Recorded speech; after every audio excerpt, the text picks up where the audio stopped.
Sí, l'escola de dansa de Xàtiva naix o es crea en l'any 1978. Però no es crea de nou, o sigui, ja tenia un bagatge, una experiència d'un altre grup que era secció femenina. El primer objectiu que ens vam formular va ser recuperar la dansa, és a dir, el ball autòcton, el més primitiu i el més participatiu, que només s'acompanyava de xirimita i tabal, i era un ball de carrer, on tenia possibilitat tot el món de ballar. La iniciativa, no solament en la fira es ballava, sinó també en les festes de carrer. Cada cap de setmana eren festes d'un carrer, però allí es ballava dansa.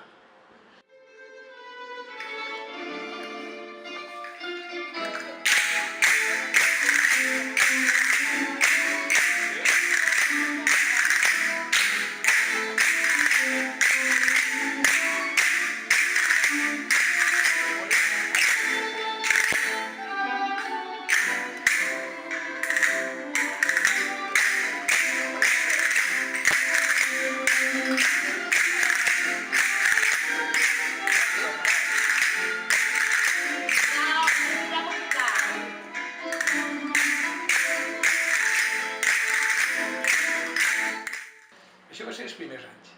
Després tingueren la sort de posar-me en contacte amb persones, amb mestres de ball, que ens van ensenyar peces musicals però ja més instrumentals, diria més elaborades, en què requeria rondalla i requeria cant, i requeria una estructura o una coreografia. Bé, doncs començarem a repegar peces musicals, boleros sobretot, boleros, algun fandango, jotes, és a dir, estils musicals que es donaven així en circumstàncies diferents o distintes i al llarg de tot el cicle anual.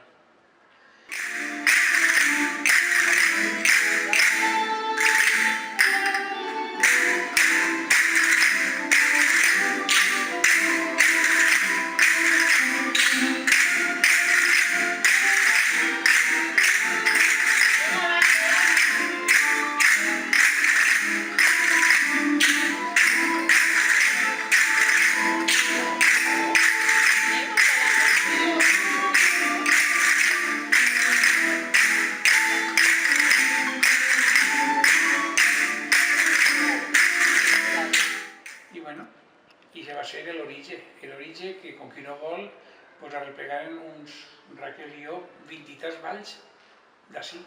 No solament de la comarca, sinó d'ací de Xàtiva. Que això ho tinc que dir sempre públicament, que no hi ha ningú poble d'Espanya que tinga tants balls. I sobretot tants boleros.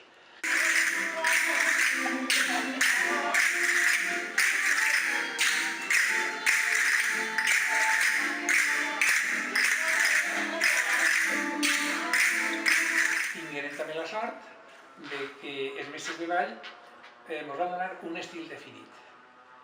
Un estil definit en el que les passades es comptaven en punts i aquests punts acoplats a compassos musicals. De manera que el ball d'ací és ball de contes, és a dir, perquè es conten punts de ball i compassos musicals. I té que haver una simbiosi total i absoluta. De manera que el ball que és d'ací és en perfectes condicions, és perfecte. Perfecte, vol dir jo que es dona aquesta simbiosi. I això és la sort que van tindre.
més, Raquel, que de l'executiu va començar i va conèixer aquestes persones, ella va ser la receptora i la que va anar transmitint naturalment quantitat de balls que vam anar muntant.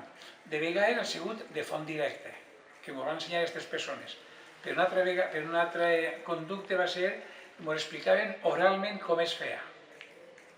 I donant-nos, desmenuçant-nos o analitzant cada passar i les característiques de cada passar que definien l'estil, alguns boleros o peces o alguns tipus de ball els hem muntat guiant-nos a aquesta estructura i a aquest esquema que ens donaren.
Sempre n'hi havia algunes partitures.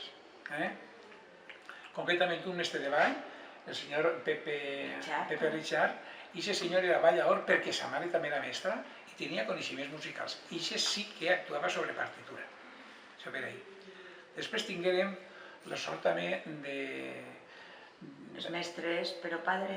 Dos germans, els germans Pero Padre, també els homes molt volcats, molt musicòlegs, melodies que nosaltres van tatarejar o que teníem en casset, ells es van harmonitzar i van fer la transcripció musical. De manera que tots els balls que així ballem tenen la seva corresponent partitura per a cada un dels respectius instruments.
se mos agrada tantíssim que... Bueno, nosaltres m'ho haurem deixat en alguns moments, això no haurà continuat per moltes raons, perquè és esforç.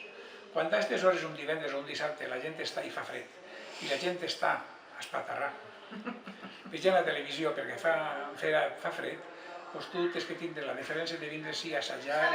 Per l'escola passa moltíssima gent, o sigui que hi ha qui se cansa, se ho deixa, tornen a vindre, gent nova, i perquè és molt d'esforç, és això que dius, Sebastián, tots els divendres, i clar, els altres poden passar i anar-se'n, nosaltres estem així.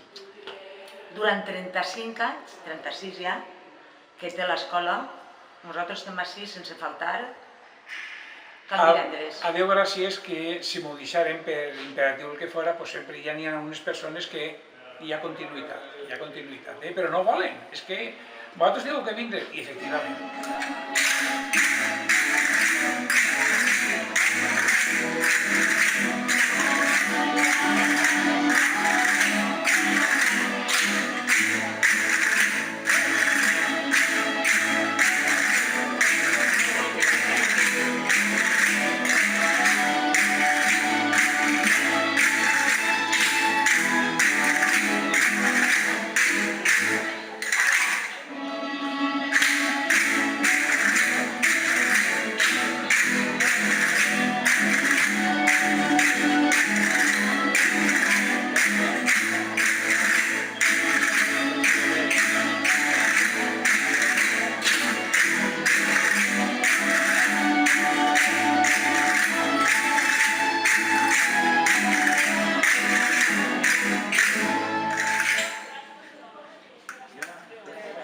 Raquel, que és la mestra de ball, és la que tots respetem, evidentment, i ella marca les pautes del que té que ser el ball, que és així. La veritat, els balls estan molt depurats per diverses raons. En quan un ball es posa damunt d'un escenari, això ja és espectacle. Entonces es cuida una certa coreografia, una certa indumentària, una rondalla, una posada en escena. I això ella ni té coneixements ni jo tinc coneixements, però sí que n'hi ha altres persones que cada un aporta, algú aporta el guió, altres el que és la posada en escena. La posada en escena. Les entrades, les eixides, les llums, això va un cant a Xina o a Aixana, és a dir, que sí que n'hi ha gent, i la veritat que han fet uns espectacles de categoria, de moltíssima categoria, que no es tornen a repetir.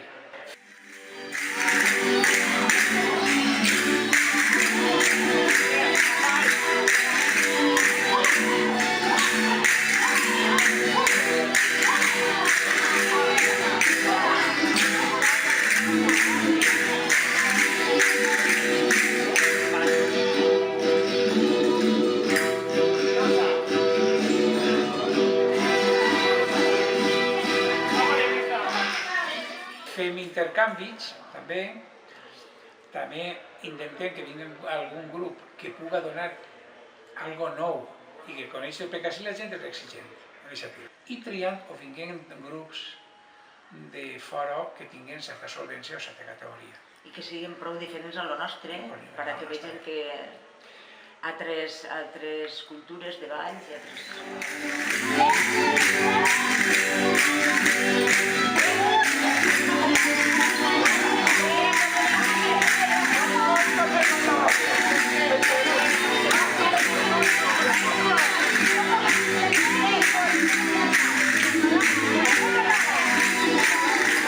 L'escola de danses també, molt sensibilitzada en el patrimoni etnològic d'ací,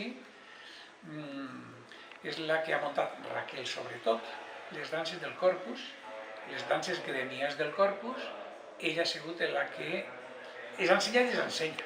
O sigui, sí, tenen moltíssima dignitat, més que en altre lloc, és perquè ella va respectivament a cada col·legi i es marca el que tenen que fer. I els han recuperat, perquè ja no existien. Ja no existien.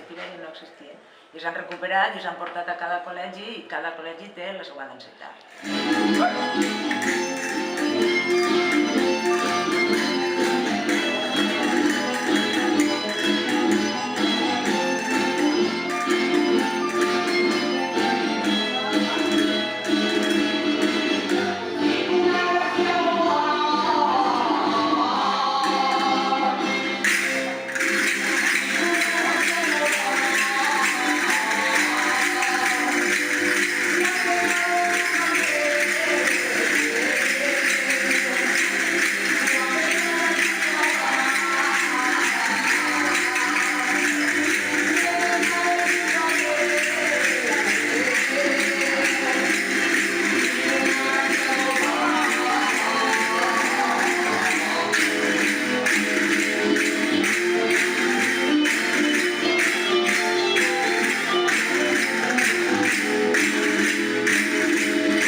Després han fet exposicions d'indumentària.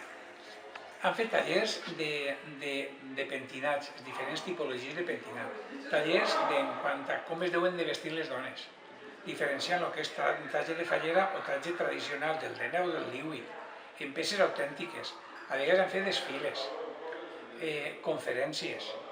És a dir, que tot un barrejat en què la gent es mou.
És que el que no respecta la tradició no coneix la seva història i per tant per a mi és una cosa fonamental. A mi el respecte als meus avantpassats és de tal calibre que el transmetir-me això jo penso que tinc una obligació moral de ser cadena conductora a noves generacions. No està renyida la modernor en respectar això. No està renyida en absolut. Això està ahí, jo vull mantindre-ho perquè ho sent, perquè és un patrimoni que els meus avantpassats m'ho han cedit, conforme han pogut. I jo penso que moralment em veig compromès a donar-li continuïtat